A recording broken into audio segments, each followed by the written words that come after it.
Thank you very much for joining us. I think we've got a really great event ahead. My name is Alison Dougal, and I'm your chair for this event that is looking at inclusion and exclusion, the curriculum in special care dentistry. So thank you all very much for joining us, and thank you so much to our sponsor, Dentsply Sirona, for sponsoring this subject, because it's a subject that I think is not often chosen by sponsors. So I would really like to pay respect for their interest in this area. So I'm going to share my screen and just tell you a little bit about what's happening today. Let me while I'm doing this. So I am currently president of the IADH, which is an international association which is full of people who are interested in working towards better oral health for people with disabilities and disadvantages, working in communities, professional societies, universities, social service organizations. And this is a really good interdisciplinary forum, as is usual with special care dentistry, but it includes scientists, hygienists, dental nurses, speech and language therapists, dentists, both general and specialists, educators, and those people working with children and adults with disabilities throughout their whole life course. So I know there's a lot of people from a lot of countries out there.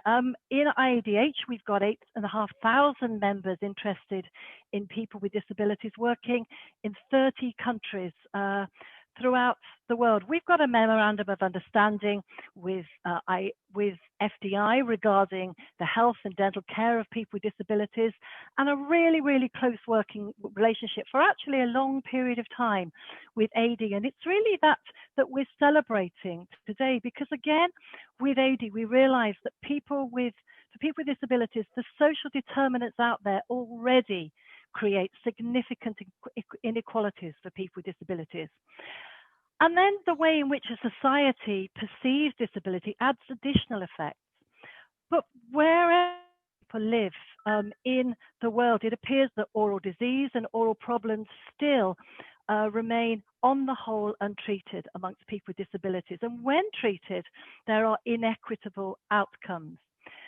Reduced access to appropriate care for people with disabilities has got many reasons, but service structure, skill set of staff, funding, facilities, and really importantly, attitudinal barriers within the profession, medical staff, and care providers. So my colleague, I work here at Trinity College in Dublin, and the professor who set up our Department of Special Care Dentistry right back in 2004 said it was no longer tenable within the Human Rights Act and the changing demography of population that new graduates can continue to qualify in ignorance of those for the wider community that they serve. This was a real exclusion. Despite disability legislation and the number of people with disabilities and disability rights movements making great grounds within dental treatment, still it was very unusual to have people with disabilities included in the patient flow or teaching, let alone departments. So we're here about the celebration of 10 years working with ADEE. IADH set up an education committee back in 2010, specifically tasked with looking at how education in special care dentistry, but education not throughout the whole curriculum, could start to reduce inequalities in oral health. So this was in 2012. A joint ADEE and IADH task force published this paper, which last year was actually recognized as one of the top 20 papers published in the area of dental research, because this was an area where people needed information. And what we said after doing a huge literature review, and the findings was that there needed to be sufficient primary and special care oral health care providers to provide quality care for those people requiring special care dentistry. We needed new graduates to qualify with the appropriate skills, behaviors, and attitudes. There needed to be accredited training, because this needed to be lifelong learning, But really importantly, special care dentistry was happening, but it wasn't working. We weren't actually impacting on the willingness of people to treat people with disabilities after they qualified. And the Convention for the Rights for People with Disabilities in countries that ratified the treaty meant that, we really had to up our game. So there was some evidence back in 2010 that undergraduate education improved the confidence and willingness to treat these patients, but there were inconclusive findings as to what sort of education. And what we saw in our group was that educators worldwide were suddenly being asked to provide curricula in SCD to teach in the schools to meet the profiles and competencies that were being put into the requirements. So we convened a panel of 43 experts in education in this field from 30 countries, and using a really intensive structured consensus process, a Delphi methodology, we went from first principles to look at what would be required by an undergraduate. After a lot of online activity, we met as a consensus group in that wonderful ADEE event that happened in Antalya, the fully inclusive one with the great parties in the evening. But a lot of hard work was done. And at the end of that period, we came up with a consensus on a minimum list of intended learning outcomes to equip undergraduates with the knowledge, attitudes, and skills. And we published that back in 2012. It's due for review at the moment, and we've spent the last 10 years really evaluating and looking at how people are getting on. Importantly was, if we're going to be inclusive, we needed these learning outcomes to be threaded throughout the whole curriculum, not just put in a silo for somewhere to be taught. That's not inclusion.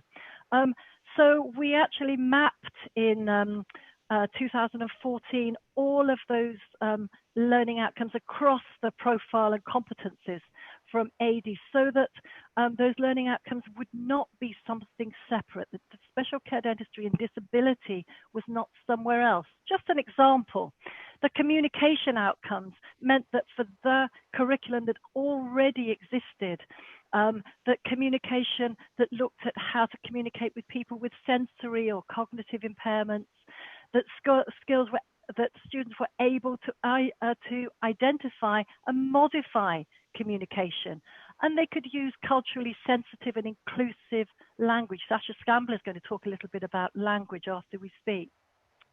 That was then, over the last 10 years, the curriculum has been translated into, I think, about 12 or 13 languages. There are problems in introducing the curriculum, and we know that that has included time for the study, but mostly the lack of academic departments or expertise for people within departments to teach this subject. We also realized that many students and staff in dental hospitals had had little or no exposure to people with disability in their lives. And quite frankly, they were scared, and scared means people keep away. So within the curriculum, we needed to find strategies and design environments to help the students ease them so they can learn on that. We wouldn't expect students to dip straight into taking out a distally impacted wisdom tooth. We'd put them through phantom head, we'd put them through simple extractions, we'd put them through mentored guidance, and the same with disability. So what you can see here in Argentina, they use incremental graded exposure with students doing play activities with people with disabilities. You can see in Saudi Arabia, they've got their students working in outreach programs. You can hear doing reading for people who are blind. Here you can see in Arizona, their students volunteer with Special Olympics to give them exposure. Here in Wales, you can see the students spending time in outreach, learning to be comfortable with wheelchairs and hoists. But what we found is that reflection and making meaning of that learning, thinking together and looking at personal beliefs, is what really starts to get students thinking that maybe this is something they can do, not that disability or disabled patients are for somebody else, angels, really good people to do. This is professionalism. This is part of their role. What sparked their interest was unanimously they provided care for patients, or there was disability in the family, or they encountered a mentor. It was never ever that they had a lecture about high arch palate in cerebral palsy or Down syndrome, for example. And I think this is one of the biggest things that we learned, that exposure to people with disabilities was going to be the thing that actually helped the best to help them with their confidence, for example, at that point. So I'm going to hand over now, because what happened was that during this 10 years, many of the universities have now set up departments and looked at really good learning opportunities. And I'm going to introduce you to Ron Kaczynski, who is working in NYU, and they have a brand new department which has students through it. And he's going to talk us about the students' learning environment, the students' learning experiences, and how they've worked with their students. So Ron, are you there? Could you share your screen for us? Thank you, and welcome, and thank you so much. We're really looking forward to hearing your presentation and the NYU experience. If you'd like to share your screen, I think. I will. There we go. Great. Okay. Fabulous. Okay.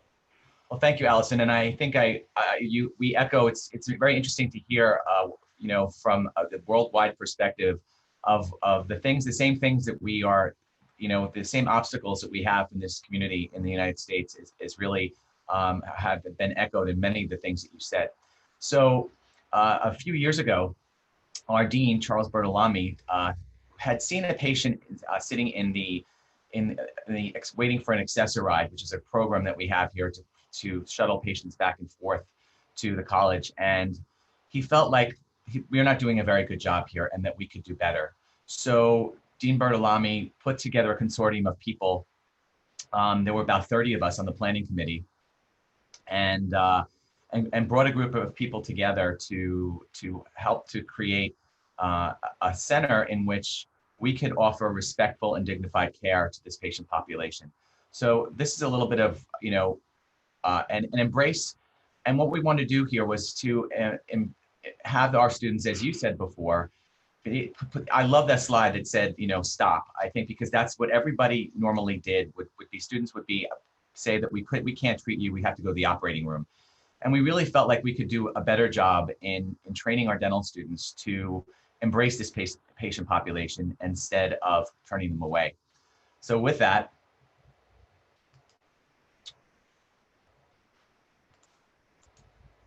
we wanted to create a regional center of excellence for oral health care for people with disabilities, which would improve public health. And how would we do this? By providing a dental home for disabled patients on an ongoing basis in a way that translates into instead of admitting people into a hospital, that we could never hope to offer them the kind of care that they needed. And we wanted to provide faculty with particular interest and expertise in special needs dentistry, and provide expanded education in the treatment with people with disabilities for our students, so they would be able to enter the practice with the competence and confidence to provide comprehensive quality care for these individuals. And it's so amazing to see this transition that's occurring as the center opened. Unfortunately, as we'll see in some of the slides that we'll show, the pandemic has affected us as it has affected everyone else in the way that we are being able to offer care to this patient's population. But essentially the barriers to care that have occurred are people with physical, cognitive, and acquired disabilities have challenges in getting a checkup or cleaning. Some patients are fearful of light, sounds, or touch and may be unable to hold their head in place. And many dentists don't have the specialized skill set to provide effective care for this patient population. Many facilities are not adequately equipped to care for these patients. They weren't wheelchair accessible. Hospitals have long waiting lists in the United States to address the oral health needs of this patient population. And most hospital dental visits are emergencies with no follow-up, or patients will go and go to the OR and have, you know, all the care done in the operating room. And then unfortunately, we'll think that they don't have to follow up for years and years and years, and then the dentistry falls apart. And we wanted to change that premise and give people a dental home. And in 2012, a study of the Journal of American Dental Education found that people with disabilities have the worst oral health care than the general population. It's, again, something that was echoed by what Allison had spoken about before. And then there's an absence of a viable financial model that would make care for such individuals sustainable. A lot of, you know, insurance that people have in the States with disabilities, a lot of providers don't accept that. So here's some statistics for you. In the US population, there's an estimated 48.9 million people of a 325 million, or 19.4% have some form of a disability. 24.1 million of those have a severe disability. So the number is pretty staggering. In New York City alone, where the school is located, there's an estimated 950,000 people of our 8.5 million that have some form of a disability. And as you can see from the slide on the right, there are 99,000 people that use wheelchairs in New York City.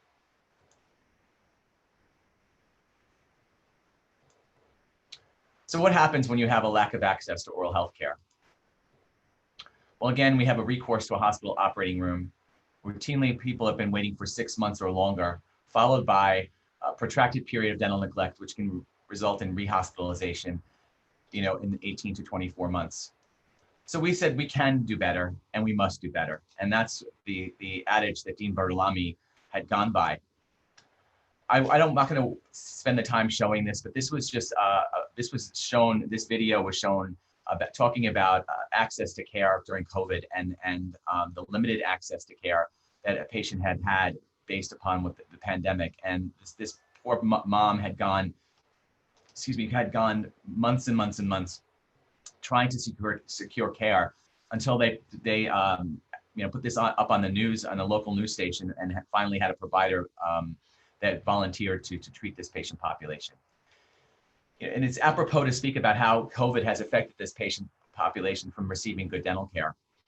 We have in the United States something called Medicaid, and because of, we were considered non-essential initially when this happened. So we basically were shut down from providing dental care other than emergency extractions for almost 3 months here in the States, and unable to use the operating rooms at all.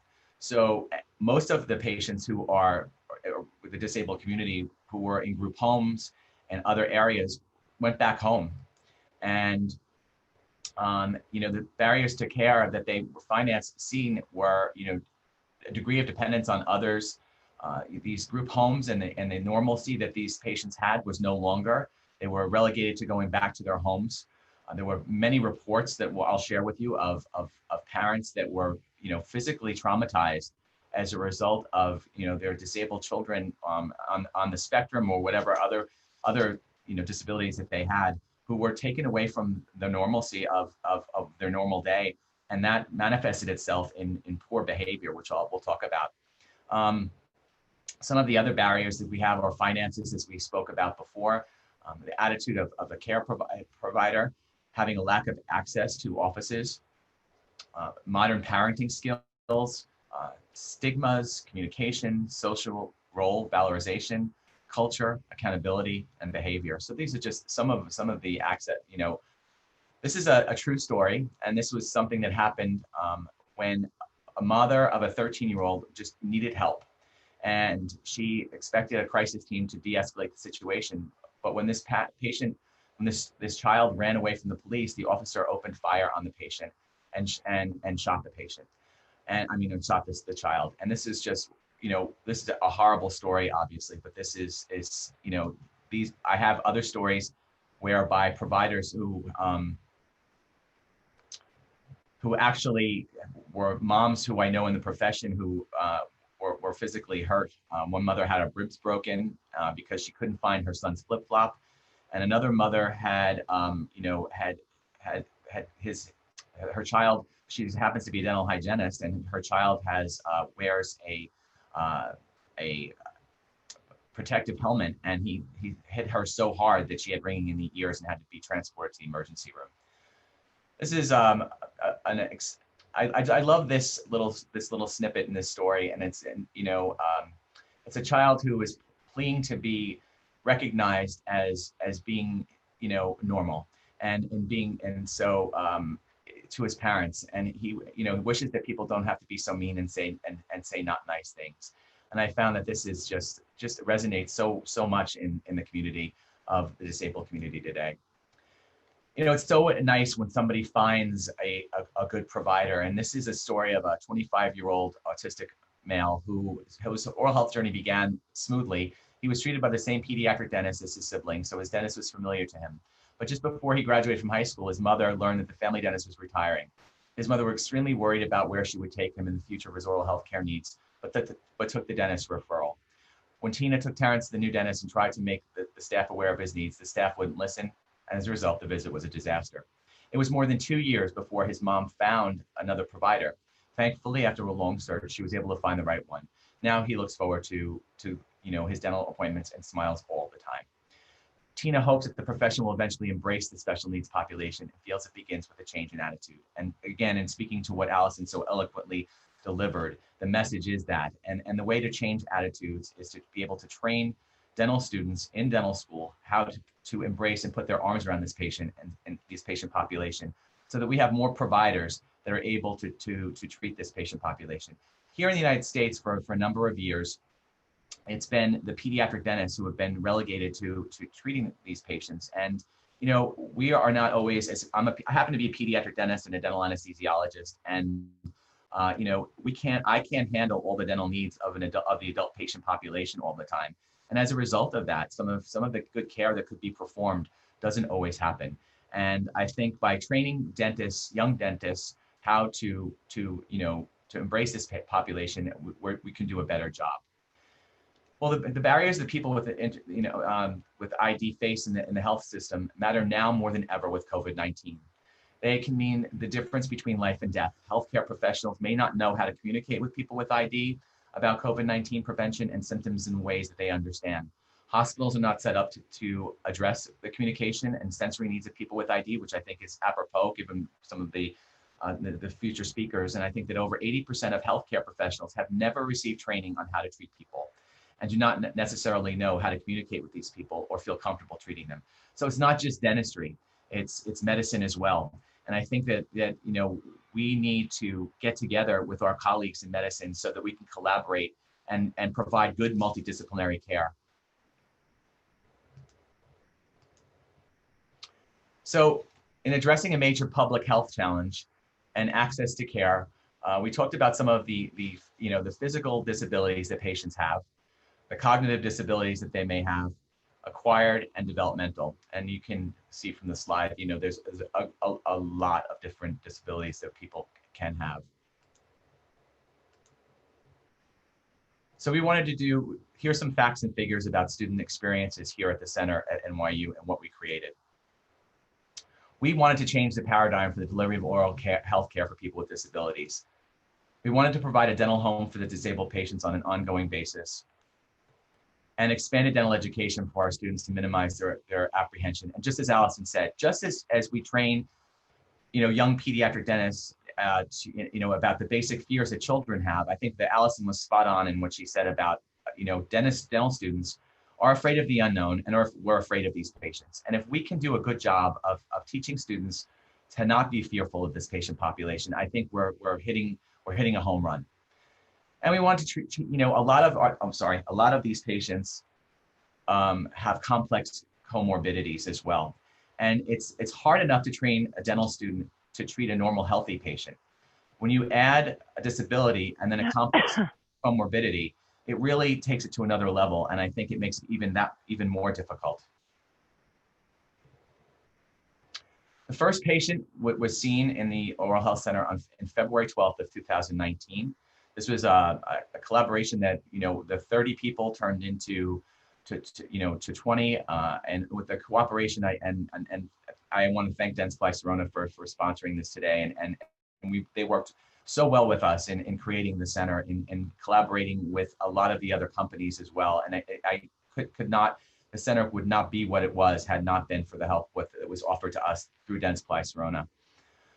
We had very small expansion. We had a small special care dentistry program here at the university before the center opened, and we treated about 3,000. We did about 3,000 patient visits per year, and that's a drop in the bucket compared to what we were doing prior to the pandemic. We were scheduling between 35 and 50 patients per day, so we were seeing an average of you can do the numbers, and it would be between 250 patients a week, which was a staggering number. Sorry about that. There was a wide array of patients with diagnosis and patients who obviously couldn't have dental care done previously. What I have provided, I think what we're doing here at the college, and what I speak to has really is what I like the most, is that we're able to perform multidisciplinary care here. And finally, this patient population doesn't have to be referred all over the college to have different treatment done. They are able to get all the multidisciplines have a presence here in the school. Patients don't have to transfer out of wheelchairs now. We have a wheelchair tilt that you'll see later, which was, again, through our friends at Dentsply Sirona. We were able to find a company in London who makes these chairs, and there were only 40 of them in the United States when we found them. I wish we had two. We outfitted just one room with one, and so we have so many patients in wheelchairs that the tilt is very helpful. So the patients love the fact that they don't have to transfer out of their chair. We have a tremendous number of autistic patients. We have a multi-sensory room, which we created. And being at NYU, there are many other schools associated with NYU. And Charles Berlami, our dean, recognizes the importance of collaboration and interdisciplinary collaboration within the colleges. And so he made some very great introductions to me of collaborators at the Tandon School of Engineering, the Steinhardt School of Occupational Therapy, and some of the other colleges within the university. And we were able to put together focus groups of parents and children and create things for the multisensory room that were placed in there and made some we put a special egg chair in there that was that has the room is you'll see in a few minutes about what it entails. And I just finished working with a master's thesis student at the School of Engineering to do a virtual reality app that patients will be able to go on their iPhones and take a virtual tour of the center prior to coming. And we're almost there. I wish I had this.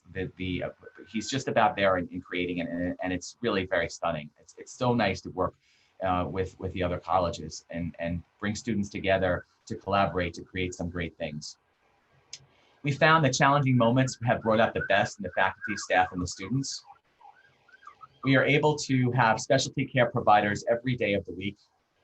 We have a pediatric presence is represented here every day, so that anybody under the age of 14, we have pediatric residents rotating through and treating our young patients with disabilities. We have orthodontists. We have an endodontic resident on rotation once a week, because as you know, and you can well imagine that the biggest challenge that we would have was getting endodontics treated, these patients treated, and getting that, and having that, being able to offer that. We do have oral surgery. We have implant perio. We have oral medicine, oral facial pain, and prosthodontist faculty on the schedule. They're not up here every day, but they do come up at least once a week. We have a prosthodontic faculty on rotation who comes up once a week as well, and brings two prostho residents with him to do the more complex cases. We, as you will see, have two large sedation suites that we'll hope to get become operating rooms in the future. They are state of the art. We offer various sedation options: nitrous oxide, oral conscious sedation, IV sedation, and then hopefully we'll be doing more general anesthesia in the future. We were on the cusp of hiring an anesthesiologist, and unfortunately, because of the pandemic, we were unable to. Or there was been a hiring freeze in the university, but I have made the the dean and the administration aware of the fact of the need for this anesthesiologist to get them here, other than myself, because it's really, I can't administrate this clinic and run the center with that and do anesthesia at the same time. We have a multidisciplinary craniofacial team at NYU Langone Hospital. So we share patients with something called the MyFace organization. And that is, MyFace is made up of oral surgeons, plastic surgeons, orthodontists, and we have a craniofacial conference every month here, where those patients that we collaborate with from NYU Langone come here and are seen by the pediatric residents. The student experiences that occur here, I'm sorry for this full day, not A, but we have 12 dental honor students where fourth year honor students that would spend a full day a week here for the full year of their final year of their educational experience. Because we are limited to occupying only 50% of the building because of the pandemic, unfortunately, these honor students were unable to participate in the honors program this year. We have rotating fourth year dental students. Up until the pandemic, they were here for 6 weeks at a time. So they would spend a full 6 weeks here at the center treating patients in special health care with special needs. And so it was really a wonderful experience for them. We also have rotating deep dental third year dental students who were observers or recorded, and they were here for 3 weeks periods of time. And then we were doing some new rotation opportunities for dental assisting, hygiene, and nursing students, and having nursing students here as well. Unfortunately, again, because of the pandemic, all this came to a screeching halt last March 13th here at NYU. And, and there were multiple student organization collaborations with clubs and, special care dentistry clubs. And there's an organization called ADMD, which is a group here in the States that is made up of both medical and dental providers to come together to collaborate on multidisciplinary care. The center, as you can see from the pictures on the bottom, have, it's again, we've been established, and the media attention that we got when we opened was really, it's the first center in the nation. It's not the first center in the nation. There are other centers, but of its kind. We really took 8,000 square feet, and we made, I thought it would be very important to make 9 treatment rooms and we have 2 full operating room suites, which you can see at the bottom of the pages here. And as you can see on the one that I'm pointing to with the arrow, it's probably the only operating room in the United States that has a clear view on a beautiful day of the Empire State Building. So it's really an anesthesiologist's dream to work in that operating room. In that room, we have a video screen that has cameras and the lights, so that we can whatever we're doing in the operating room, we can show to students in conference rooms and utilize that for webinars and Zoom meetings, et cetera. So there's a lot of times now that we'll be actually doing cases, and we'll be able to broadcast live to other students who are learning remotely. Our treatment rooms have the ability to change the colors of the lights. We have large treatment rooms that are 275 square feet each, so that students can come in with whoever they need to bring with them. I mean, the patients can come with their whoever they need to bring. Unfortunately, again, we're unable to bring a lot of people into these rooms right now, and we can only occupy 50% of them. But some of the other media outlets that we were spoken on were some of the major news outlets as well.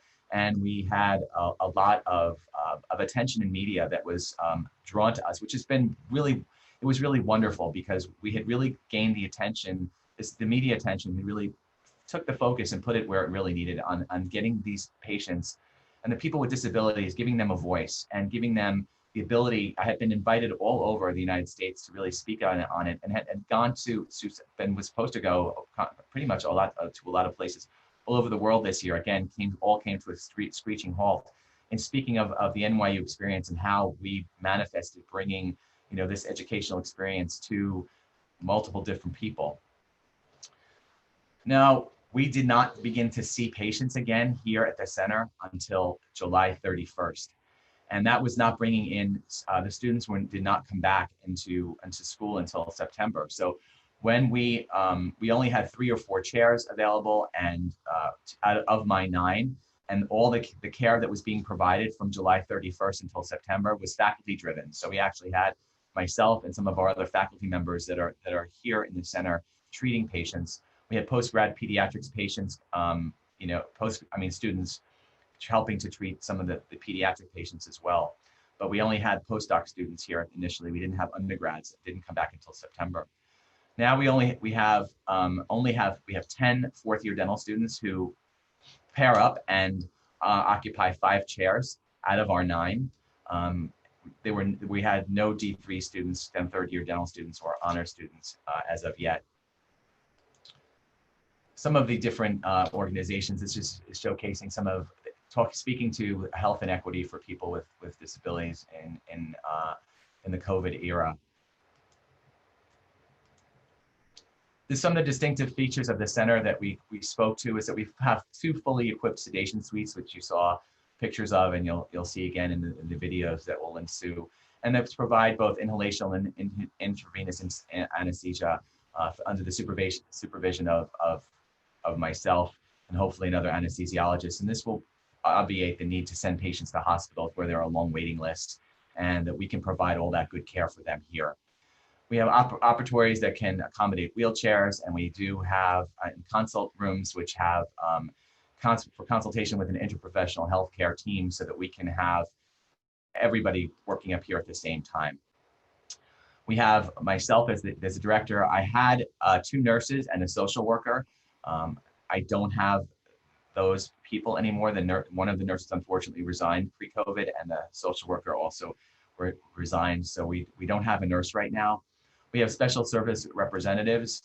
I have a clinic manager who runs the clinic, and I have a patient care coordinator who works with the teams of people to help coordinate care, multidisciplinary care. We have a wonderful multi-sensory room that you'll see that has the ability we can administer medications in there. We can even have dental students do exams with a patient. We have weighted blankets and other things in the room, so that patients, if they need to, they can do an exam with an iPhone light and just get a decent view of what may be going on if we can't get the patient actually to the clinic. Yes. Ron, I'm going to have to say in a couple of minutes we're going to have to move on. It's fascinating. It's such a shame. Maybe we can deal with some of this in the questions. No problem. So just let me know when and you have to stop us. Tell me when. Anytime now. Okay, fine. I'm sorry. I'm sorry. No worries. No worries. It's fascinating. It's such a shame. We've got such a lot to pack in.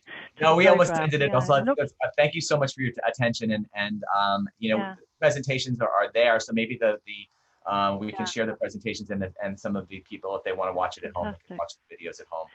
Thank you, Allison. I appreciate it. Thank you, everybody. Okay, fantastic. And I think it's great for people to see, and I hope people have got lots of questions. I know there's one coming from Canada. I'm going to leave that for the panel at the end because I'm going to ask that same question to everybody. So could you stop sharing your screen? I'm very jealous of your unit. I have to say, I've been teaching special care dentistry for about 20 years. And I must say, you've got the dream facility. So congratulations on whatever you needed to do to get that operational, because advocating and going through the barriers is huge. So I really take my hat off you as clinical director for what's your secret? How did you manage that? For those people in facilities all over the world, what's your golden tip for having managed to integrate something like that into the NYU? That's a great question, Allison. And I think that the tip was having a dean that had the foresight to see the importance of giving dental students this educational opportunity. And I think through his hard work and effort, the dean was able to spend the funds and to make the administration understand the importance of bringing to light how desperately important it is to train dental students to be able to embrace this population. Do you know how we had exactly the same in Dublin, and I think probably that's something that we've got in common. Our dean was also a special care dentist. So what this tells everybody out there is if you need to really want to do inclusion, you've got to head for dean and really embrace inclusion so that students are um, so that students are really do get the experiences and training they need to be able to provide care for those who need it most. So thank you very much. So that's your top tip. Get yourself a dean who, or vote for dean with inclusion. Thank you so much. I'm going to share my screen, and I'm going to move on to the next section. Let me see if this is going to work. And this is a little bit more unashamedly talking about the work of the IADH.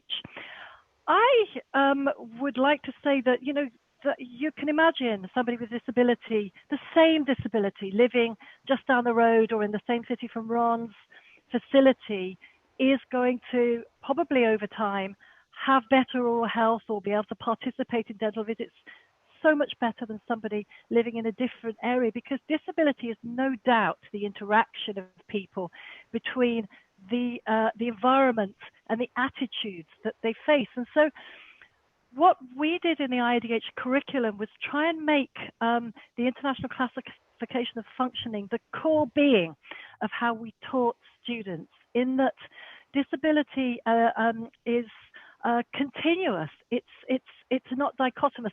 Disability is a matter of more or less, not yes and no.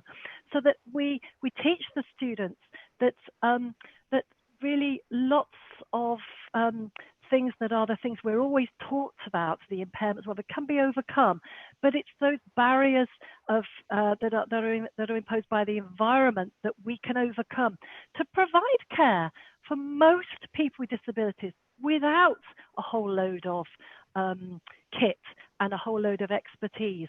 That actually people with disabilities have lots of resilience and ability to achieve care in primary care to a generalist practitioner if they overcome some of those environmental and especially those attitudinal barriers. And I think equality versus equity is so important when we're teaching students about what special care dentistry is. Equality, because that's at the heart of inclusion. What is inclusion?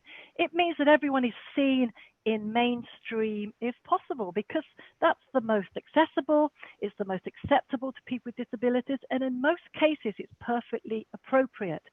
However, if we give everybody the same, we can't kid ourselves that mainstream is going to suit everyone. People can only be mainstreamed if they have the support and help they need. If you look at equitable outcomes, you see that the guy in the center needs a little bit of help to see over the fence. The guy on the right needs a lot of help to achieve that same equitable outcome. And this is what special care dentistry is. We teach the students that, everybody has the ability to achieve or participate, but the amount of support they need is variable. And in most cases, we can move a lot of those barriers away and liberate people with disabilities so they don't have to go to a center that may be closed during COVID. They've actually got, a mainstream service that's just making reasonable adjustments. So what does inclusion mean?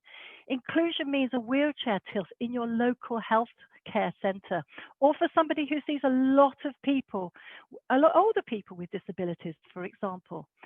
Inclusion includes reasonable adjustments, just the same in this guy has some extra kit to help him do his swimming at the local swimming baths. This guy has some seating adjustments at his local healthcare center. Inclusion means being listened to, being valued. Inclusion means asking and assessing whether your patients with disabilities are understanding what you're saying. Are you listening to them? Are you really listening to them? And are you making a plan with them that is acceptable to them? So I think these are all the things that we can be teaching students, which are transferable to all of their patients. This is the spirit of patient-centered care that we learn so much about, of interdisciplinary working. Inclusion means students preparing social storybooks for their patients that they can do in their own clinic. You can see them using apps on their own phones. No fancy stuff here. This is something they can take to their own clinic afterwards. Inclusion also means accepting this is that students can include special care dentistry research in their research. We've got a great project here with students saying, how prepared are we? And quite right, they're saying, we're prepared to see some patients with disabilities, but we can't see all of them. They're too complex. So they need the centres like Ron's to support them. And we know that people are going to see more disabilities in students if they know they're supported. So how we are going to find out whether centres like Ron's, whether the methodologies we use need tools to measure those things that are difficult. It's easy to assess people's medical knowledge or all of this kind of stuff, but evaluating education interventions in special care dentistry and attitudes specifically is difficult. Again, via ADEE and IADH, we got together a task force and identified a number of tools that could be used to evaluate those kind of softer skills that are thought to be positive attributes of students: emotional intelligence, integrity, empathy, all those things. And moving along our timeline, in 2007, we as a research network published a toolbox of tools and tests to measure attitudes. The reason we did this was because we saw lots of research starting to come out, but people weren't using standardized tools. They weren't using tools that could be reproducible, for example. So we wanted to put forward a battery of tests that people would use, and we developed a specific tool to actually look at evaluating planned behavior, so that we could assess how people were acting now, how they were thinking. We knew they could tell us the right answers that would get them good marks in empathy scales. But this was a specific tool that came from psychology to look at how people might act in the future. So had we impacted on their intention to treat people with disabilities around scenarios with a battery of 16 questions saying, for example, would you provide care for this patient in this scenario? Would it be normal? Would it be scary? People who are important to you would expect you to treat this patient, looking at subjective norms, looking at their behavioral control and their control beliefs. I'm not confident I could treat this patient, or I am. So very, very specific tools that we developed.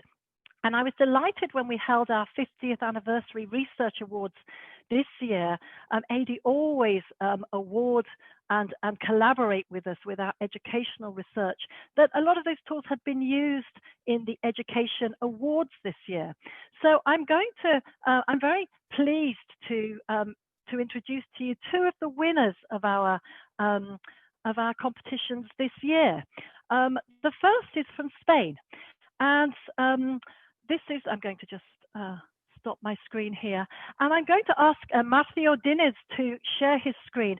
This gentleman won first prize in our educational, we awarded two joint first prizes. We had fantastic standard. And Matthew is going to look about evaluating, because as educators, and especially with only limited time, we need to know if what we're doing is going to be useful. So Matthew Diniz works in the University of Santiago de Compostela in Spain, and he's going to talk about clinical training and its impact on the attitudes of undergraduates. So Matthew, thank you very much. Congratulations on your prize, and the floor is yours. Good afternoon. Thank you very much for your kindly presentation and for the opportunity to participate in this session today.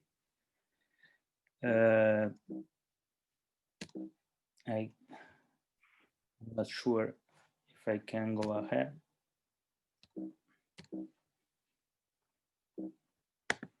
Okay, now. The present work was developed at the Special Care Dentistry Unit at the University of Santiago de Compostela, directed by Professor Pedro Diz. As mentioned before by our chairman, the IADH had published a guidance to unify content in the curriculum, undergraduate and postgraduate curriculum in special care dentistry worldwide. However, even in the same country, like here in Spain, we can find huge differences in credits and contents between the Spanish dental schools. was also mentioned the difficulty in evaluate the impact of this curriculum content in attitudes and behavior of our dental students. So the objective of our study it was to evaluate how access to clinical practices in real-world scenarios affects the attitudes and behaviors of undergraduate students with respect to the dental care of individuals with special needs. For our study group was represented by 40 students of the 5th year of dental school here in Santiago. We applied the IADH tool in 3 different moments at T0 before the start of the academic year, T1 after the students received the theoretical training and 60 hours of practical training, and at T2 after receiving plus 120 practical hours of practical training. Here in our university, the practical training was organized at 3 levels, doing, helping, and seeing, based on the complexity of the special treatment, dental treatment required. For this study, we only used the questionnaire 3 and 4 that intend to evaluate attitudes and expected behavior. And 4 scenarios chosen was a patient with physical disability, a patient with schizophrenia, an elderly patient with Alzheimer's disease, and an immigrant who doesn't speak our language. I will briefly show some, I think, interesting results. For example, in this question, should patients with disability always be treated by specialist practitioners? We can see that after receive the 60 hours of practical training, the number of students that strongly agree increase, and after in the T2 moment, the number of students decrease. The same tendency we can see in this question when we asked, is more training needed to prepare dental practitioners to provide care for patients with a disability? And taking together all the results, because it's relative large questionnaires, we can conclude that limited practical training increases student reserves for treating certain patients with special needs, especially those with limited cooperation. And increasing the duration of the practical clinical training, the student self-sufficiency is increased in all of the planned scenarios. Thank you very much. Thank you, Marcio. Could you stop sharing your screen? I've got some questions that I'd love to ask you as a fellow teacher in special care dentistry. At what point do you introduce clinical hands-on training to your undergraduates? In the other disciplines in the 3rd year. And in the special care dentistry in the last year, the 5th year. In the 5th year, I think that's got a lot in common, because I think this is a bit what we were talking about earlier, about needing to have perhaps exposure and to people with disabilities and do the attitudes training, whatever, and then put some clinical training on, because students are quite limited in their clinical in their experience. We've got around this in Dublin by doing things like oral hygiene instruction and simple clinical stuff, and we've especially found it's a very good way to teach students, for example, minimally invasive dentistry, which we've been doing for years, and the use in special care dentistry. So can I ask, what did you find? Why did you use the IADH tool? I'm delighted that you did, but why did you use it? There's lots out there. How did you find it, and why did you use it? Yeah, we chose this tool because the reproducibility of the tool was evaluated and proved before by experts in different countries with a very different socio and cultural background, like UK and Malaysia.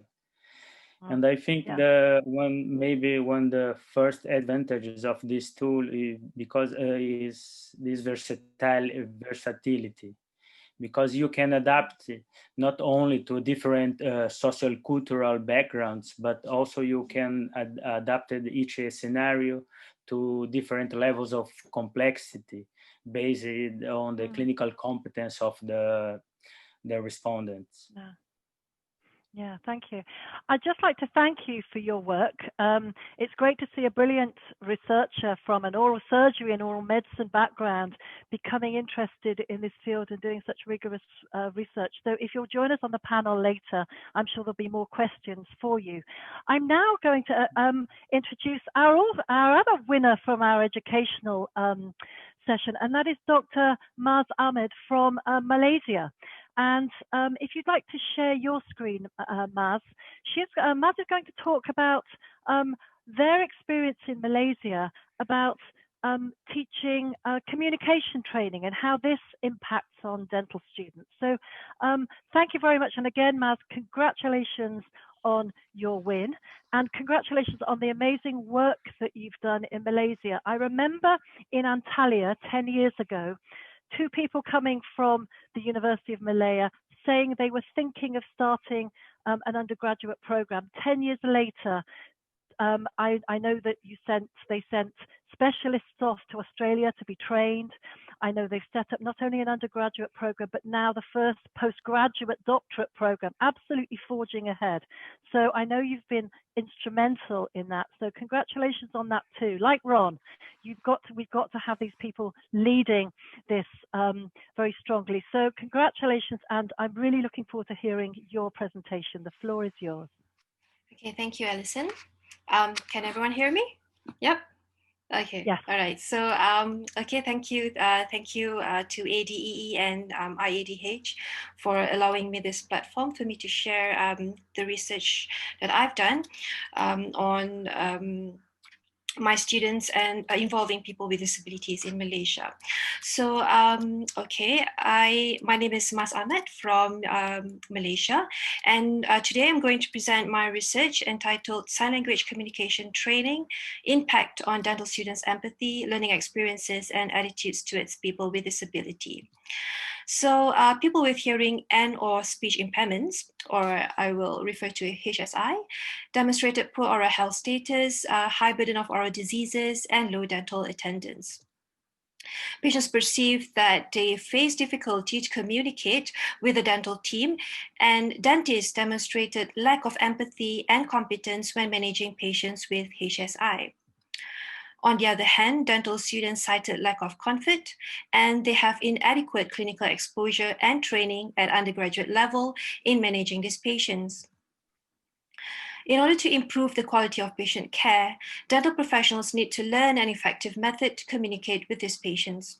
One of the ways is by learning sign language, which use have been previously associated with improved dental attendance, treatment provision, as well as patients' cooperation and attitudes in the dental chair. However, the impact of learning sign language on learners, in this case dental students, has not been thoroughly explored.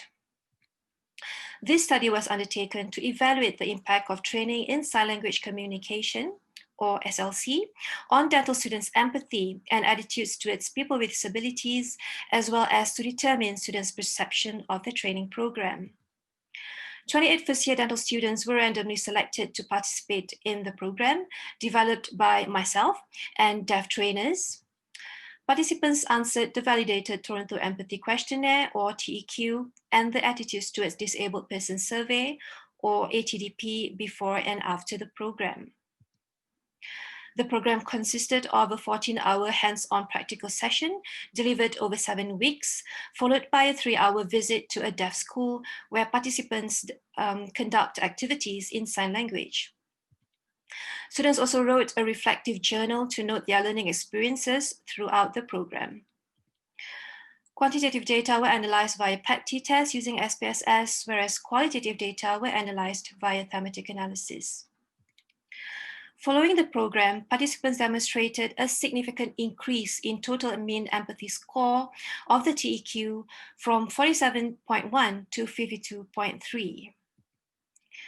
Participants also demonstrated a significant increase in individual mean scores for 9 out of 16 items of the TEQ. The 9 items with significant increase in mean empathy score related to feeling disturbed about other people's misfortune, making others feel better, feeling concerned, in tune, and sympathetic towards others, being not easily irritable, being interested with others' feelings, having the urge to help others, and feeling pitiful when others are being unfairly treated.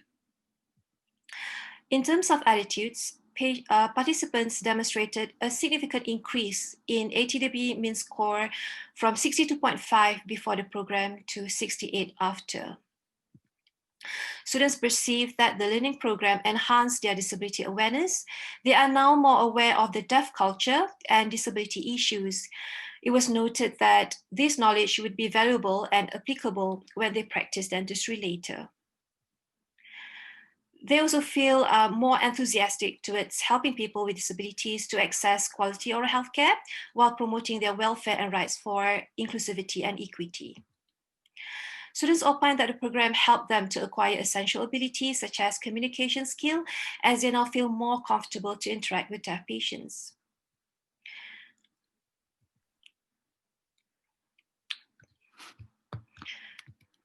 They also noted acquiring thinking and memorizing abilities through exercises that require them to remember the signs, understand the movements, and interpret the meanings. Students also learn about working in a team, which is essential for their training and future practice. Students express that they now have improved personal values and beliefs where they realize they need to feel humble, grateful, kind, and empathetic towards others. So this study found that the program is effective in improving students' empathy, which was previously reported to decline as they progress through their studies. The training has also resulted in improvement of students' personal values and beliefs, attitudes towards people with disabilities, and it enhanced their disability awareness. And these are important elements that contribute towards the values that define professionalism in dental practice. Okay, and these essential and value-added skills could contribute towards development of personal, educational, and professional enhancement, and this would subsequently determine one's survival and success during studies and career. So we would like to recommend the introduction of the sign language communication training program in undergraduate and postgraduate curriculum in special care dentistry, and collaboration with external organizations could help in developing such a program. So for future research, we would like to recommend a longitudinal study to measure the long-term impact of such a program on dental education and practice. To conclude, the sign language communication training program is effective in improving dental students' empathy and attitudes towards people with disability, while providing learning experiences that are beneficial in improving patient care and personal development. Thank you. Thank you very much, Maz. Would you like to stop sharing your screen? And congratulations on your study. Empathy, so important. Life skills, and also as a patient-centered clinician. Can I ask, what are you doing any other methods to work on or look at empathy in your students? I know you're Vice Dean, and again, we're getting here with the old Ronald's tip here that Maz has risen to Vice Dean, and I think, again, we've got a common thread, haven't we, coming here? So Maz, what else are you doing with your students to take forward their empathy assessments? I actually came up with an innovative learning intervention called photodentistry, where I use street photographs. And this work has been recently published in the Journal of Dental Education. So what we did is we took some photographs on the street of Kuala Lumpur with various themes, such as the garbage collector, the homeless, the beggar. So students are to interpret the photographs and use their critical thinking skills on how these images could relate to patient care. And again, it was found that there was a significant increase in the level of empathy following the activities. So you can read about my work, this work further in my publication in Journal of Dental Education. So yeah, it's if you're interested in arts and science. So it's this project actually integrates arts and science in dental education. Yeah, I think that this really demonstrates how innovation in teaching. I know you were trained in your specialty of special care dentistry in Melbourne, and I remember reading about the art, the art that was used in medical education by Mina Borromeo, for example, in Melbourne, and it's amazing to see that passing through you and creating an innovative educator. So we have a question that's come from, I believe, Saudi Arabia. No, it's come from Dubai, from somebody from the Arabic Society of Disability and Oral Health. They're saying, beautiful research project, thank you. Where can they read more of your research? And are you going to publish this study? Oh yeah, it's going to come up in the journal that the journal that I submitted with IADH. Yeah, it's going to be published. Is it next month? It is, yes. So all of the winners of this year's research prizes for IADH, we did some in special care dentistry as well, all will received as a prize an extended abstract, 1,000 words in the Journal Medicina Oral Pathologia. So I think that is coming out end of December, early January. And we're really pleased because that means that this research will be able to be found, listed and whatever. So Maz, congratulations. I'm going to ask you to join the panel afterwards. And again, fascinating research. I am going to now very swiftly move to our final presenter before our panel, and I'm very delighted in the spirit of special care dentistry and the fact that interdisciplinary research and sociology and psychology is so important in our field. Going to welcome Dr. Sasha Scambler from King's College in London, who's going to talk about terminology and how the terminology we use when we teach special care dentistry is so important, but how also it reflects society. And Sasha, if I can hand over to you, we're a few minutes late, but please take your time because I'm really looking forward to this presentation and I'm delighted that you were able to join us, and the floor is yours. Thank you. Do you want to unmute? Great. Can you see my slides? We can, yes. Cool. Right, in that case, hello. My name's Sasha Scambler and I'm a reader in medical sociology at King's College London. And Alison asked me to talk about language. And so what I thought I would do is take you through a socio-historical whirlwind trip through language in relation to disability. So the title of my talk is From Victims to Heroes to Scroungers, Changes in the Public Perception of Disabled People. And the aim then is to chart changes in the language people use to talk about disability across time, with the proviso that language reflects and shapes attitudes. So what I want to do is show how language shapes treatment and why the need to focus on attitudes that Alison's talked about is so central to providing for all of the needs of disabled people. So I want to provide through my analysis a socio-historical account of othering and of exclusion, which ties in with the theme of this event. It's worth stating at this point that I'm not going to focus on dental treatment. In fact, I'm not going to focus on dentistry at all, and that's a deliberate decision, because for me, attitudes are far bigger than simply dentistry. We're all people, and we bring our attitudes from the social world around us into our professions. Before I want to start, I also want to say a quick word about my language choice. So there's a lot of debate about people first versus disability first language. And in this talk, I use disability first language, which is the language of preference for disability studies academics and for disability rights activists. And there are two reasons for this. First, we don't feel the need to ascribe personhood to other groups. It's assumed. So why would we need to assert that disabled people are people first and use the people first language that a lot of organisations, including the National Health Service, prefer?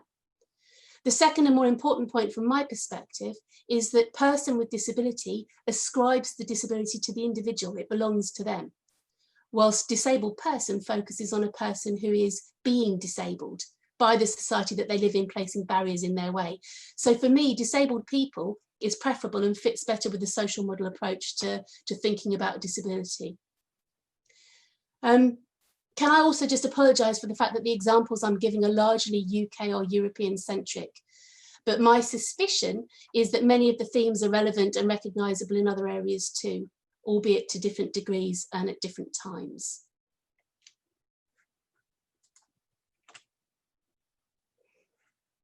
Although I'm going to focus predominantly on more recent times, it's worth having a quick glance back through history.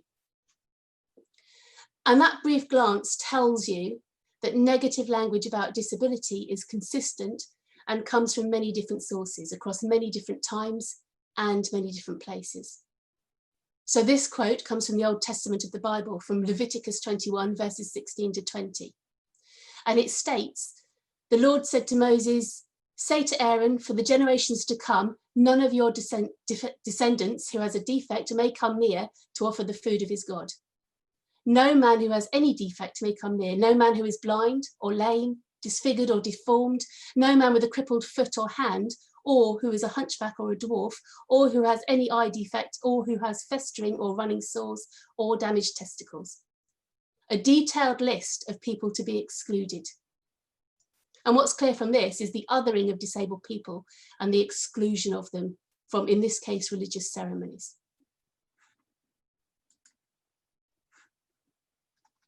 So in the Old Testament times, disability was often seen as a punishment for sin, a belief that continues in many places and amongst many cultures today, particularly in relation to conditions such as epilepsy.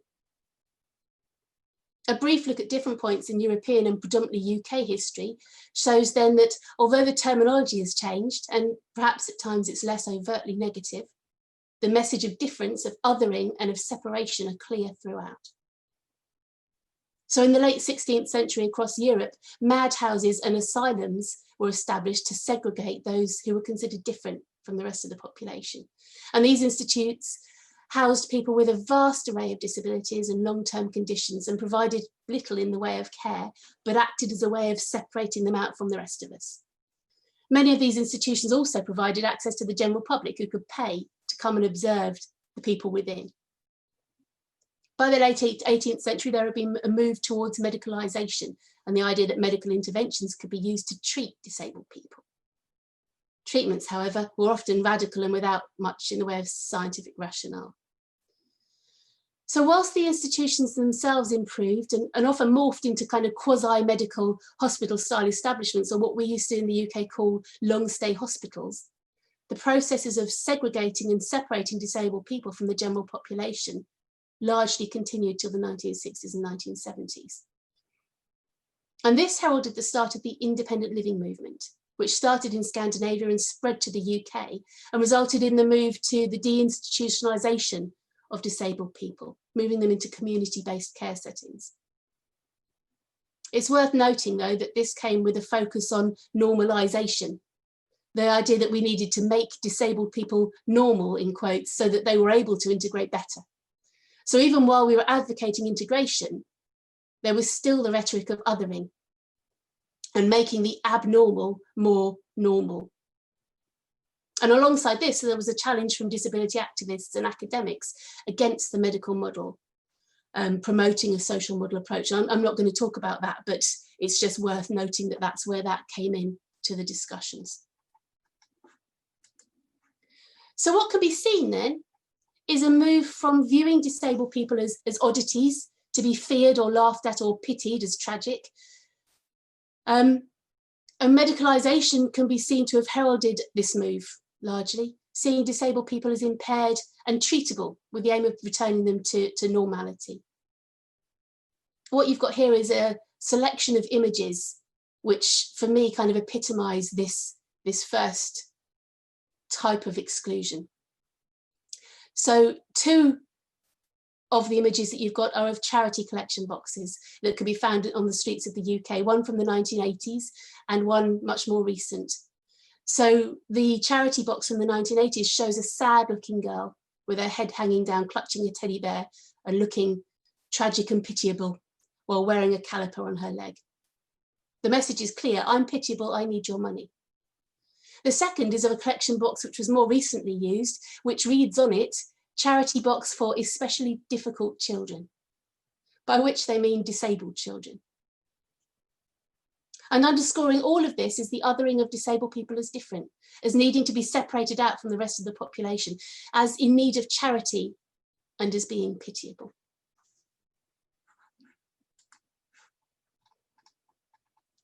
The next big change can be illustrated through tabloid coverage of disability from 2000s onwards. So these are all headlines from a search of the Daily Mail, which is a UK tabloid newspaper, my favourite teaching tool. And I conducted this search in 2014. The photo was a picture illustrating one of these stories, and my search term was simply disability. I didn't put anything else in at all. So these headlines weren't picked out. I took them all from the first page of results when I looked up disability in the Daily Mail. And the theme's obvious. The theme is fraud, it's cheats, it's scroungers, it's disabled people gaming the system. And in the middle, you've got the picture of a man who's sitting on the sofa with a cigarette in one hand and a TV remote control in the other, who doesn't look like he has a disability, so clearly he must be gaming the system.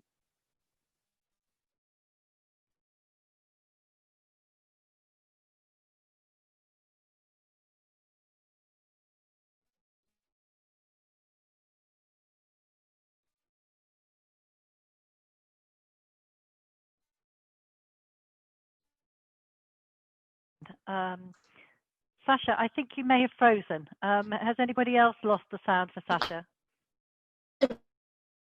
Yeah. Continues. But we've moved from seeing disabled people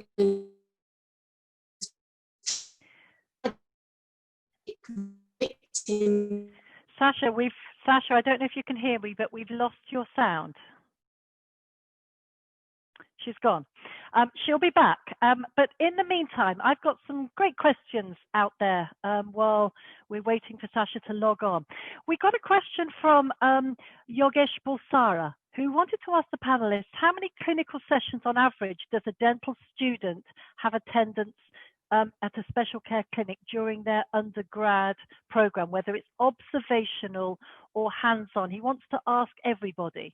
So could we start with Marcio? Can you tell us how many hours, for example, your undergrads would have either observation or hands-on? Okay. In our university, after 120 hours, it's about 30 sessions of 4 hours each. We tried that almost of these sessions be at the doing level. It depends of the complexity of the patients, and but we try that most of these sessions are of the doing level. Students treating patients directly. Okay, Marcio, how do your students get credits? Do they get credits for the complexity, for example? How do they get value in their towards their final exams? Do they get any kind of extra value for complexity, or is it attendance only? Yeah, in the continuing evaluation, we take into account the complexity of the treatments. Okay. And Okay. Okay, great, thank you. Ron, can I ask you the same question? How do you evaluate we heard how many hours that your honours students do. How do you evaluate their learning experience in your unit? Because I'm fascinated how this is going to progress as they turn out into dentists. How do you evaluate their experience? That's a great question. They're evaluated by the faculty that are actually working with them. So we have special care dentistry faculty that is administering their educational experience. So they evaluate the students at the end of their rotation, which is this year it's 4 weeks, four full weeks. Okay. Maz, how many hours would your undergraduates get, including patients with exclusion, who are socially excluded or whatever? How many hours do they do, observation and clinical? Okay, they will have about 10 hours of lecture, 10 hours of hands-on clinical practice in the special care clinic, specialist clinic, and another 5 hours of community engagement project where they visit a special education school or center to provide activities. So in terms of assessment, so we have like a rubrics, which we give them different marks for like communication, treatment planning, behavioral guidance, and also a report out of their community engagement project. And also there will be at least an exam question, OSCE, where they're supposed to demonstrate oral hygiene instruction for a blind patient, for example. So yeah, that's how we do our assessment. Yeah. So, and I can see those skills would be transferable across. From my perspective in Trinity, we don't do that much clinical hands-on. There would be people who have disabilities who patients would see as part of their general dentistry, but they spend 4 sessions on the specialist special care dentistry clinic. They spend 4 outreach placements visiting government clinics in their 3rd year. We put a lot of store by their very, very interactive and student-centered learning. We have people with disabilities who come in and talk to our students so they can look at their life, and we have people with Down syndrome who lecture to our students. They would do communication workshops, toothbrushing workshops, and we do a lot of assessed reflective work, reflective log diaries, where the students have to, so on top of that, and questions in 3rd year and 5th year.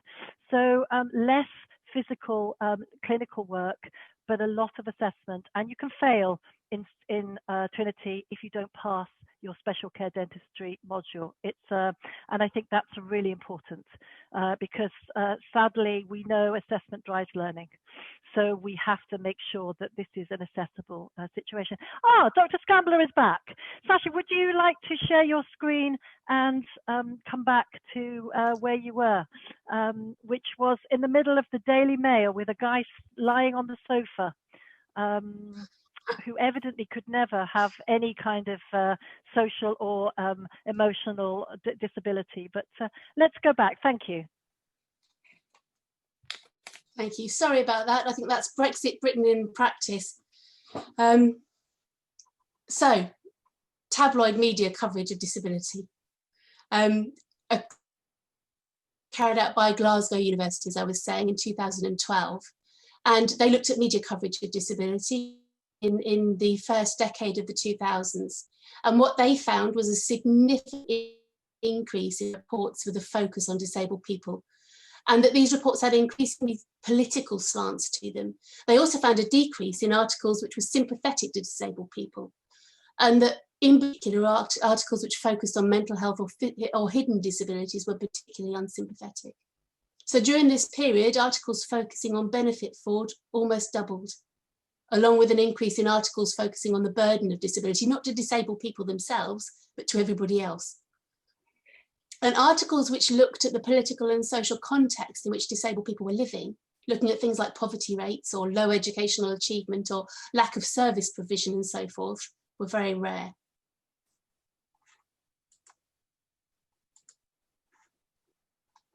To find out the impacts of this coverage, the research team carried out a series of focus groups with members of the public. And what they found was that the public believed, unsurprisingly, that instances of fraud were actually much higher than they were. They believed that 70% of people claiming disability benefits were claiming falsely, where the government's actual figures for 2014 was 0.5%. Looking at the papers, they also found that there was a significant increase in the use of pejorative language, with almost 1 in 5 articles containing terms like scrounger or cheat or skiver. And the results of this coverage on disabled people were looked at, and they found that disabled people were feeling increasingly threatened, unsurprisingly. And just to note that disabled people were being labelled as scroungers and cheats in the context where research by Scope showed that disabled people apply for 60% more jobs before being hired than non-disabled people. And in the context of research by the Leonard Cheshire Foundation, which found that nearly a quarter of all employers admit that they're less likely to employ a disabled person even where they have the same skills as their non-disabled co-applicants. So the context is hugely important, and yet it's missing from many of these articles. And that's only part of the picture. In 2012, the World Health Organization commissioned the first study to look specifically at disability hate crime, conducted by Tom Shakespeare, a disability studies academic. And the study found that disabled adults are 50% more likely to be victims of violent crime. That adults with mental health issues in particular are 4 times more likely to be the victims, and disabled children are 57% more likely to be bullied or abused. They found that children with learning difficulties are more than 4 times more likely to be bullied, and that people with mental health problems are 10 times more likely to be the victims of hate crime. Again, this was followed by a study focusing on the attitudes of the public, which found that 2/3 of the British public feel uncomfortable talking to disabled people. And over 1/3 of them think that disabled people aren't as productive as everyone else. And over 80%, 85% of the British public believe that disabled people face prejudice, having said that they don't like talking to them, they don't think they're very productive. And 1/5 of 18 to 34-year-olds admit that they've actually avoided talking to disabled people because they're not sure how to communicate with them, which again picks up on the previous presentation. And perhaps unsurprisingly, 1/4 of disabled people themselves have experienced attitudes or behaviours where other people have expected less of them. So the language, the coverage, the perceptions can be seen to have a clear knock-on effect on both attitudes and on treatment, resulting in negative attitudes from the public, from employers, and resulting in a growth in hate crimes. The final thing to note here is a report by the United Nations Committee on the Rights of Disabled Persons that was published in 2016, following an unprecedented investigation into 5 years of austerity cuts by the UK government. The results of the investigation found that the UK reforms to welfare have led to grave and systematic violations of disability rights. The inquiry focused on any changes which might impact disproportionately on enjoyment by persons with disabilities of their rights to live independently and to be included in the community, to an adequate standard of living and social protection, and to work and employment. And from the perspective of this talk, the other key finding was that the report said that disabled people were regularly portrayed negatively as dependent or making a living out of benefits, as committing fraud, as benefit claimants, as being lazy or putting a burden on taxpayers. And those are the words of the report itself. So the committee made a clear, explicit link between the way disabled people are being portrayed, the government welfare reforms, and a grave and systematic violation of disability rights. So the othering continues, and we move on again from cheats and fraudsters to Paralympic heroes. So juxtaposed with the coverage from the tabloids of cheats and scroungers, the Paralympics in London 2012 were heralded as championing new attitudes towards disability in the UK. Then Prime Minister David Cameron said that These games and their coverage would inspire a lot of people and change people's views on disability. And similarly, the press coverage of the Paralympics extolled the superhuman abilities of the athletes. The British public seemed to follow suit, and 2.7 million tickets were sold. Globally, this was the most tickets ever sold for the Paralympics, with most events being a sellout. There were 500 hours of live coverage, and there was national pride in the achievements of Team GP Paralympic athletes. Oscar Pistorius, ironically now, the South African runner, became the unofficial Paralympic poster boy. He took part in the ordinary Olympics too, qualifying for the semi-final of the 400 metres. And he won the gold medal in the same event in the Paralympic T44 category. Here was surely proof of the breaking barriers between us and them. For a time, the media was full of discussions of impairment and disability, and there was commentary shows mainly featuring and presented by disabled athletes, with plenty of risque chat challenging traditional views of disabled people as being unattractive or asexual. The focus was on inclusion, not exclusion, and the clear message was that they are just like us. But beneath the surface, has anything really changed? Probably not. So the Paralympics may have changed attitudes to and visibility of disability for a couple of weeks, but it's done little to change the lot of disabled people in the UK. And many disabled activists would argue that the coverage that was provided, while extensive, still had a focus on difference and othering. So if you look at these images from the Paralympics, and these come from both 2012 and 2016, what you see on the face of it are positive images of athletes. But if you look more closely, they often draw attention to disability, particularly if you look at the words used. More than sport. Why is it more than sport? Well, because these are disabled athletes who have overcome the odds to compete, because they have legs that are missing or don't work, because they have prosthetic limbs. The tagline for Channel 4 was the superhumans. Is that a positive message? Well, if it's the same message that's used for the Olympic athletes, then yes. But no. The focus on the Olympic coverage for 2012 was different. Posters pictured people engaged in sport in front of key London landscapes. The focus was on sports in London, not special people doing sports. And it wasn't just the posters. Coverage of the Paralympic athletes talked about races and training regimes, but they also talked about how athletes overcame the odds despite their disabilities. Backstories were given about legs lost in accidents or through meningitis, about fighting back from illness or despair. Human interest stories about overcoming the adversity of being impaired rather than about the achievements of athletes. And here the othering is twofold. Look at these amazing people who are not like us, and look at the adversity they've overcome and the personal tragedy they've overcome to succeed. So how much of a game changer was the Paralympics? Well, it lauded the prowess of disabled athletes, who were indeed impressive. It also highlighted the positive impact of participation, which is ironic given the ongoing political assault against funding and services required to enable participation of most disabled people in our society. But I would suggest that the impact of the Paralympics has been fleeting. And like the Olympic flame, it was quickly extinguished. So my final example, COVID. Othering in a global pandemic. So the COVID-19 pandemic has changed the fabric of society, you could argue, and it's left many people wondering about the social, the political and the economic impact and the structures that are going to emerge after the pandemic is over. The pandemic has also revealed the fragility and inhumanity of the system that's come to characterise British society and many others around the world. So drawing on the work of disability researchers like Janice McLaughlin, Alice Butler-Walk and Caroline Hood, I just want to briefly illustrate the impact of COVID on language around disability and the rise of a discourse of disposability that's been and is being applied to certain bodies during the COVID-19 pandemic.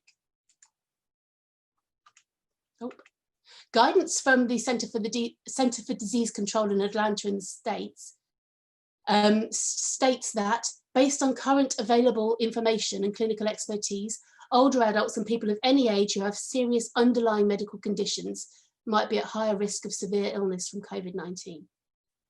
Based on what we know, those at high risk are people who are over 65, people who live in nursing homes or long-term care facilities, and people of all ages with underlying medical conditions. In addition, what they state is that adults with disabilities are 3 times more likely to have heart disease, stroke, diabetes, or cancer than adults without. So let's break this down. Underlying health conditions. This is not a neutral term. What this term does is it makes a distinction between those who shouldn't die and those whose deaths are maybe of less concern. It's another way of othering disabled people. Butler, Walk and Hood argue that the othering in the discussion around COVID implies that bodies marked by underlying health conditions are inherently valueless and even potentially burdensome. The discourse of underlying health conditions raises key questions about the value applied to certain types of bodies that are branded by disability or age or other markers of what Goffman would call a spoiled identity. It also raises major questions about the philosophy of value and worth in a society that sees economic activity as the foundation for human value and an attendant right to life. So we see a discourse emerging where the value of lives defined by disability or underlying health conditions or vulnerability are pitted against those of other non-disabled members of society. Or we have what they call an economy versus lives of those with underlying conditions debate going on. The Frances Ryan quote here. Frances Ryan is a journalist who writes for The Guardian. And what she suggests is the idea that poverty, isolation, or even early death is somehow natural for disabled people is still worryingly prevalent amongst our discourse about COVID-19. And what was the UK government's response? Well, their response showed systematic discrimination against disabled people. Some of it was overt and some of it was just collateral damage of wider policies. So in their early reports that came out in February, as the threat of the pandemic was growing, the public was told that if critical care capacity were to be stretched to the limit, then the most vulnerable would be denied care. And by the most vulnerable, they meant older people and people with disabilities. When the UK went into lockdown, a whole range of things were brought out. So exercise was limited to 1 hour a day, but you weren't allowed to sit down while you were out exercising. So for people who couldn't be out for an hour without sitting down, they were essentially excluded from going out. They went to the extent that public benches were actually taped off so that people couldn't access them even if they needed to. We have no British Sign Language interpreters in our briefings on COVID, despite the National Deaf Children's Society, the RNID and various other people campaigning for that. The government said that the room was too small so we couldn't put BSL interpreters in. And this lack of consideration from government filters into social interactions. So it limits or it reduces the ability of disabled people to participate in social spaces. And it validates existing dynamics of policing disability and different embodiment in public spaces. So individuals with underlying health conditions now find themselves on the cusp of being overtly discriminated against for being vulnerable.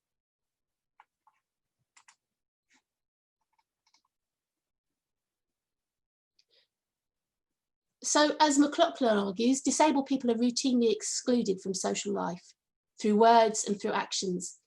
And the dominance of individualism leads to justifications that disabled people and those with chronic conditions should be allowed in the public sphere only if they're economically productive. This retains the ableist hierarchy, and disabled people remain excludable. And that's my final slide. So what does this analysis tell us?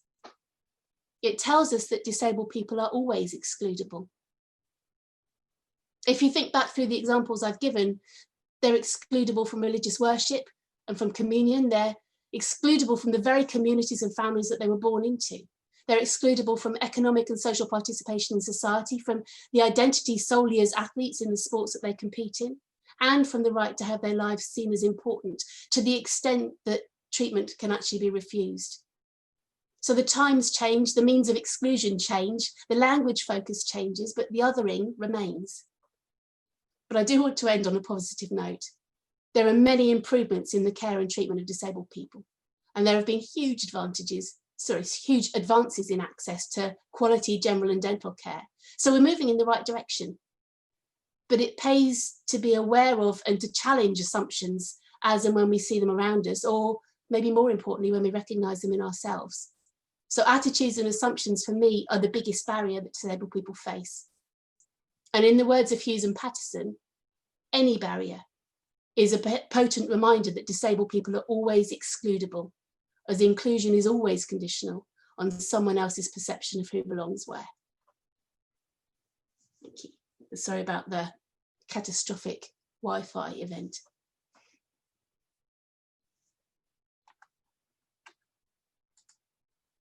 You're muted, Alison. There we go. Sasha, if you can stop sharing your screen. Wonderful and wonderfully thought-provoking.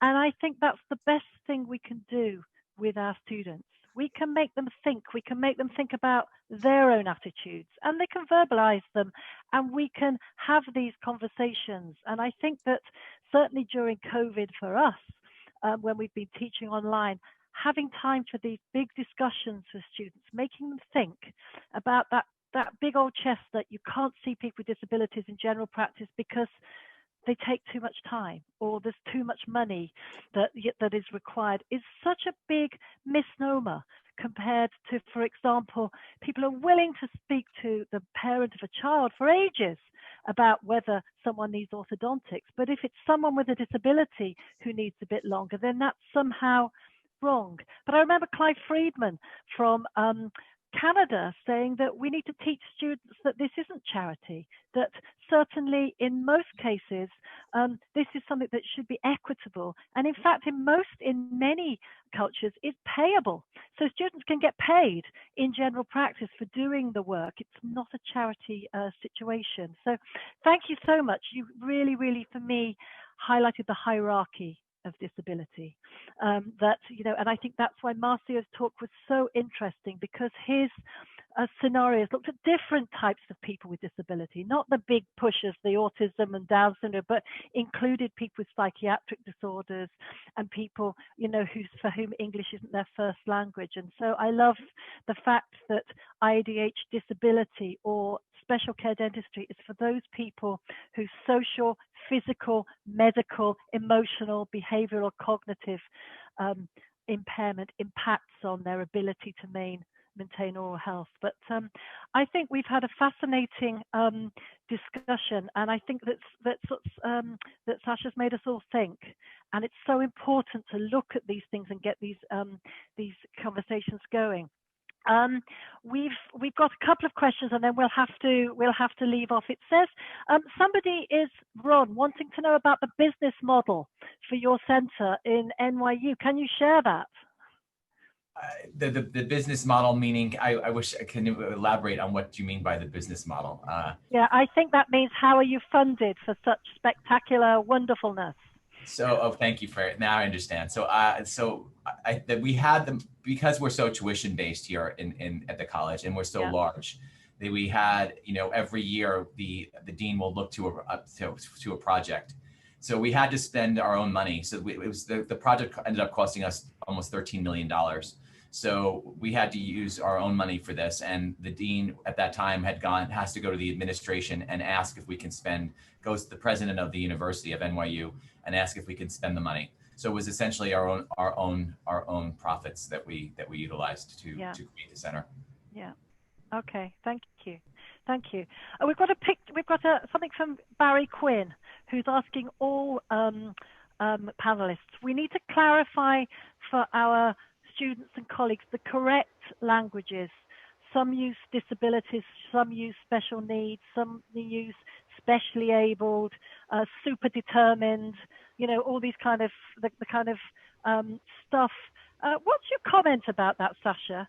I know the superhero thing, and I don't feel comfortable with, you know, specially abled or whatever. But what about yourself? It's a very historical thing, isn't it? How do we encourage people not to be embarrassed about talking with disability without shutting them down the minute they say the wrong term? This is a big one for students. Yeah. It's a big one for students. It's also a big one for staff, I think. And it's culturally different as well. So people use different terms in different places too. Yeah. My suggestion would be ask people. That's the easiest thing to do. Yeah. So if we want to make sure, the most important thing for me is that we get the terms right for the patients. And we do that by asking them how they want to be referred to. Yeah. What do you think, Maz? It's the old special needs, special care debate. From my position, I don't care what anything's called, as long as it's holistic, patient-centered, personalized precision dentistry, which reduces barriers and you know, isn't across the board. But Maz, have you got any particular tips for how you teach terminology and language to your students?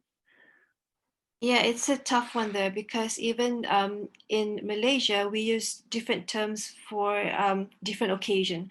For example, our act and legislation use the term disability. In healthcare, we say special needs. And when I do my talk or lectures, I either use special needs or different abilities.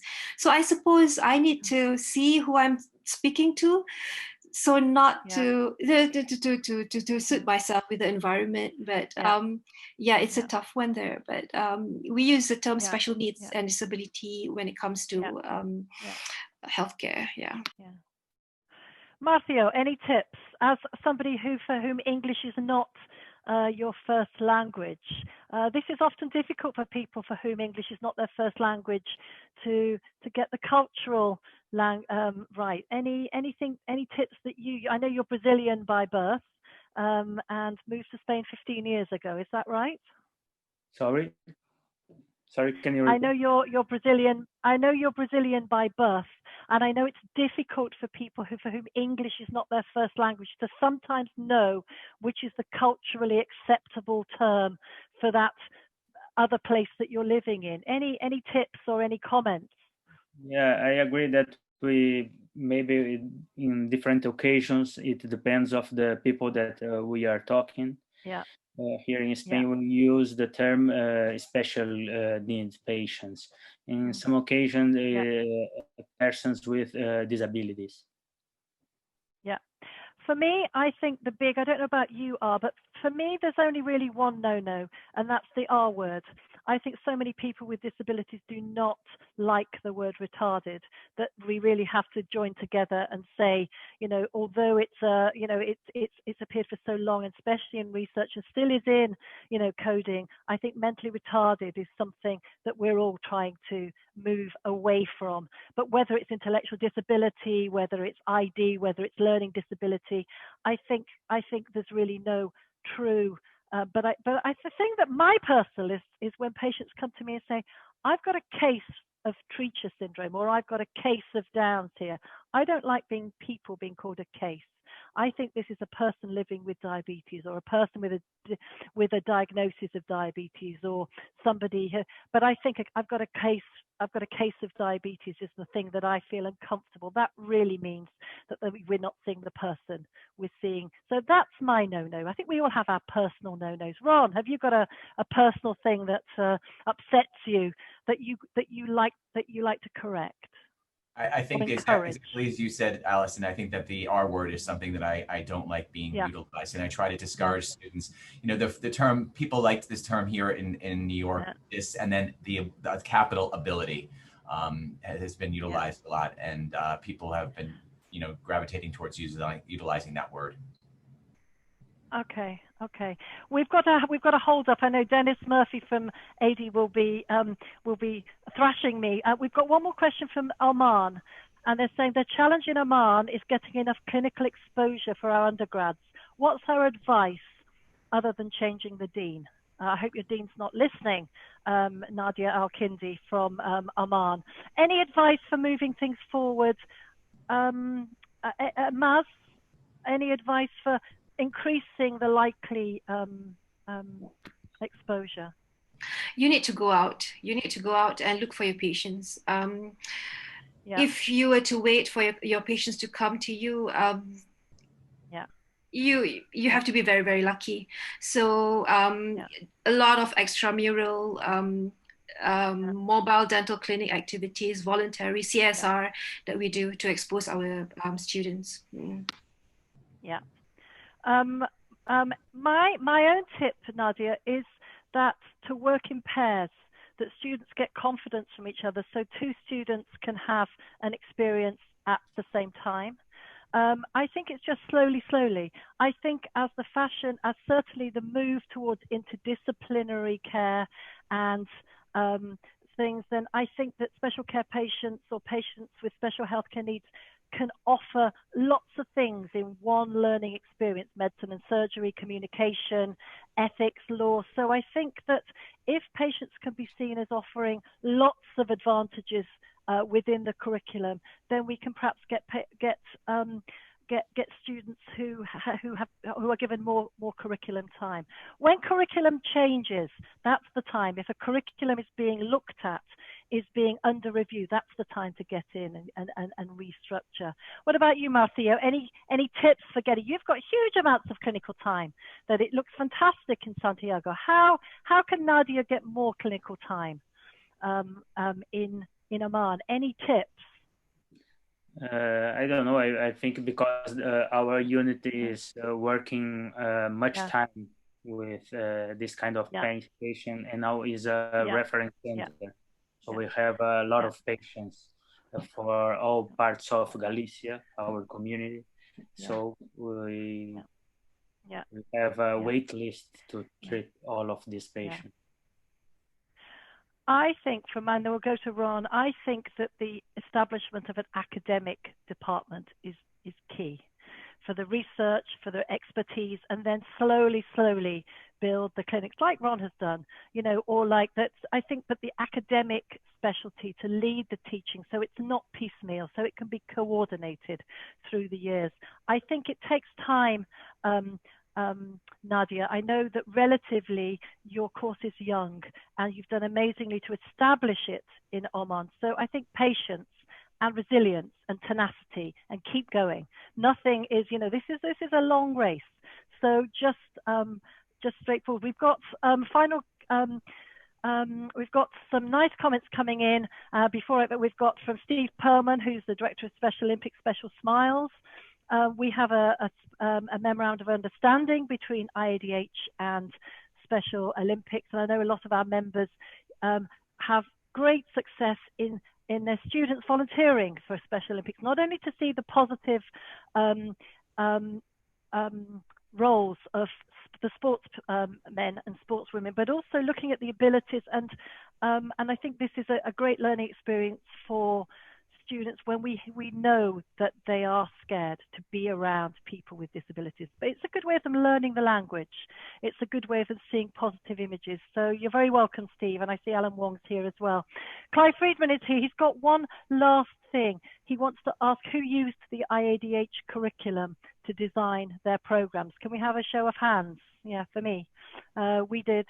We used the IADH curriculum, and we used it to design our postgraduate curriculum as well. So we haven't got time, but hopefully this is one of our many webinars, Clive, coming forward. But I'd like to finish the session to say thank you so much for your participation. Thank you for such a large audience and such great questions. Please consider visiting our website and ADEE website. Lots of stuff going on in special care and education. But let's not make this about specialists in special care. Let's make this inclusive. Let's make this everyone's business, not just for the special teachers or the special students. I think that's my take-home message. So universal access and inclusive access to healthcare. Thank you so much for listening. And I do believe this will be recorded so people can watch back if they want to take notes and things. But okay, and I think we'll leave it there. Thank you. Thank you to our sponsor. I must say thank you to our sponsor. Okay.